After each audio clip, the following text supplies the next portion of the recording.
ലോക്സഭാ തെരഞ്ഞെടുപ്പിന് തൊട്ടു മുമ്പ് ഒരു മുഖ്യമന്ത്രി മാറ്റം ഹരിയാന മുഖ്യമന്ത്രി മനോഹർ ലാൽ ഖട്ടറെ മാറ്റാനിടയായ സാഹചര്യം ഇതിലുണ്ടായി. ഇത് പരിശോധിക്കുകയാണ് നമ്മൾ 24 observer Dileep Kumar. Good morning Dileep Kumar, പറയൂ. Good morning SKN. ലോക്സഭാ തെരഞ്ഞെടുപ്പ് അടുത്തിരിക്കെ അപ്രതീക്ഷിതമായി പൊടുന്നനെ എന്ന് തന്നെ പറയാം, ഹരിയാന മുഖ്യമന്ത്രിയെ ഇന്നലെ BJP കേന്ദ്ര നേതൃത്വം മാറ്റിയിരുന്നു. നിലവിൽ മുഖ്യമന്ത്രിയായിരുന്ന മനോഹർ ലാൽ ഖട്ടറെയാണ് മാറ്റിയത്. പുതിയ മുഖ്യമന്ത്രിയായി നയീബ് സൈനി ചുമതലയേൽക്കുകയും ചെയ്തു. പ്രധാനമന്ത്രി നരേന്ദ്രമോദിയുടെ ഏറ്റവും അടുത്ത സുഹൃത്തായിരുന്നു മനോഹർ ലാൽ ഖട്ടർ എന്ന കാര്യത്തിൽ യാതൊരു തർക്കവുമില്ല. നരേന്ദ്രമോദി പ്രകീർത്തിച്ച് 24 മണിക്കൂർ തികയും മുമ്പാണ് മനോഹർ ലാൽ ഖട്ടറിൻ്റെ വിഷൻ, അദ്ദേഹത്തിൻ്റെ വീക്ഷണം ഹരിയാനയുടെ വികസനത്തിന് വളരെ സഹായകമാണെന്നൊക്കെ പറഞ്ഞ് 24 മണിക്കൂർ തികയും മുമ്പാണ് അദ്ദേഹത്തെ മുഖ്യമന്ത്രി കസേരയിൽ നിന്ന് മാറ്റിയത്. ഏതായാലും വരുന്ന ലോക്സഭാ തെരഞ്ഞെടുപ്പ് തന്നെയാണ് ഈ മുഖ്യമന്ത്രി മാറ്റത്തിന് പിന്നിലെന്ന് നിസ്സംശയം പറയാം. ഇപ്പോൾ മുഖ്യമന്ത്രിയായിട്ടുള്ള നയീബ് സൈനി, അദ്ദേഹം OBC വിഭാഗത്തിൽപ്പെട്ട നേതാവാണ്. ഹരിയാനയിലെ പ്രധാനപ്പെട്ട ഒരു വിഭാഗമാണ് OBC വിഭാഗം. 30% പേർ ഈ OBC വിഭാഗത്തിൽപ്പെട്ടവരാണ്. പക്ഷേ ഹരിയാന രാഷ്ട്രീയം കൈകാര്യം ചെയ്തിരുന്നത്, അല്ലെങ്കിൽ അതിൻ്റെ തലപ്പത്തുണ്ടായിരുന്നത് ജാട്ട് സമുദായത്തിൽ നിന്നുള്ളവരാണ്. 25%-ഓളമാണ് ഹരിയാനയിൽ ഈ ജാട്ട് സമുദായമുള്ളത്. എന്നാൽ ഈ 30% വരുന്ന OBC വിഭാഗത്തിനെ ഒന്നാകെ ഒപ്പം നിർത്താം എന്നാണ് ഈ നേതൃമാറ്റത്തിലൂടെ BJP കേന്ദ്ര നേതൃത്വം കണക്കുകൂട്ടുന്നത്. മാത്രമല്ല, കർഷക സമരം, ഗുസ്തി താരങ്ങളുടെ സമരം, അങ്ങനെ നിരവധി വിഷയങ്ങൾ ഈ ഹരിയാന രാഷ്ട്രീയത്തിൽ പുകയുന്നുണ്ടായിരുന്നു.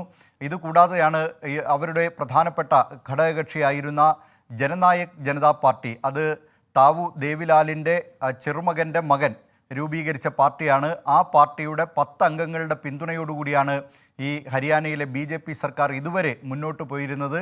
പക്ഷേ ആ പാർട്ടി 2 ലോക്സഭാ സീറ്റ് ഈ തെരഞ്ഞെടുപ്പിൽ വേണം എന്നാവശ്യപ്പെടുകയും അതിന് BJP നേതൃത്വം വഴങ്ങാതിരിക്കുകയും ചെയ്തതോടുകൂടി BJP സഖ്യ സർക്കാരിൽ നിന്ന് അവർ പിന്മാറി. ഉപമുഖ്യമന്ത്രി സ്ഥാനത്ത് നിന്ന് ദുഷ്യന്ത് ചൗട്ടാല രാജിവെക്കുകയും പിന്തുണ പിൻവലിക്കുകയും ചെയ്തു. ഇതേ തുടർന്നാണ് അവിടെ ഒരു വലിയ പ്രതിസന്ധി രൂപപ്പെട്ടത്. മുഖ്യമന്ത്രിയെ മാറ്റിക്കൊണ്ട് ഈ പ്രതിസന്ധിക്ക് പരിഹാരം കാണാനാണ് BJP കേന്ദ്ര നേതൃത്വം ശ്രമിച്ചത്.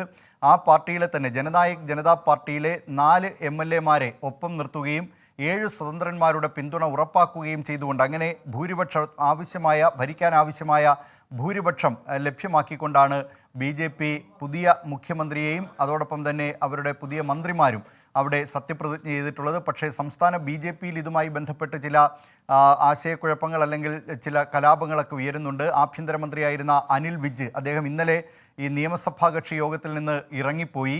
മാത്രമല്ല, പുതിയ മന്ത്രിസഭയിൽ അദ്ദേഹത്തിന് ഇടം ലഭിക്കുമെന്നാണ് കരുതിയിരുന്നത്, അതുമുണ്ടായില്ല. ഏതായാലും അനിൽ വിജിനെ അനുനയിപ്പിക്കാനുള്ള ശ്രമം മനോഹർ ലാൽ ഖട്ടറിൻ്റെയൊക്കെ നേതൃത്വത്തിൽ നടക്കുകയാണ്. BJP സമീപകാലത്ത് മറ്റു സംസ്ഥാനങ്ങളിൽ, രാജസ്ഥാൻ, ഛത്തീസ്ഗഡ്, മധ്യപ്രദേശ് എന്നീ സംസ്ഥാനങ്ങളിലൊക്കെ അവലംബിച്ച രീതി തന്നെ, അതായത് പുതുമുഖങ്ങളെ മുഖ്യമന്ത്രി സ്ഥാനത്തേക്ക് കൊണ്ടുവരിക, പഴയ മുഖങ്ങളെ ലോക്സഭാ തെരഞ്ഞെടുപ്പിൽ മത്സരിപ്പിക്കുക, ആ സമീപനമാണ് ഇപ്പോൾ ഈ ഹരിയാനയുടെ കാര്യത്തിലും ഉണ്ടായിരിക്കുന്നത്. നേരത്തെ മുഖ്യമന്ത്രിയായിരുന്ന മനോഹർ ലാൽ ഖട്ടറെ കർണാലിൽ നിന്ന് ലോക്സഭയിലേക്ക് മത്സരിപ്പിക്കുന്നതിനുള്ള തീരുമാനവും BJP കേന്ദ്ര നേതൃത്വം കൈക്കൊണ്ടിട്ടുണ്ട്. ഏതായാലും BJP-യെ സംബന്ധിച്ച് ഈ ലോക്സഭാ തെരഞ്ഞെടുപ്പിൽ, കഴിഞ്ഞ 2 തെരഞ്ഞെടുപ്പുകളിൽ ഹരിയാനയിൽ ലോക്സഭാ തെരഞ്ഞെടുപ്പിൽ എല്ലാ സീറ്റുകളും BJP-യാണ് വിജയിച്ചത്. അതിൻ്റെ ഒരു ആവർത്തനം ഇത്തവണ ഉണ്ടാകും എന്നാണ് BJP കേന്ദ്ര നേതൃത്വം കണക്കുകൂട്ടുന്നതും പ്രതീക്ഷിക്കുന്നതും. SKN. Thank you Dileep Kumar. ഇനി 24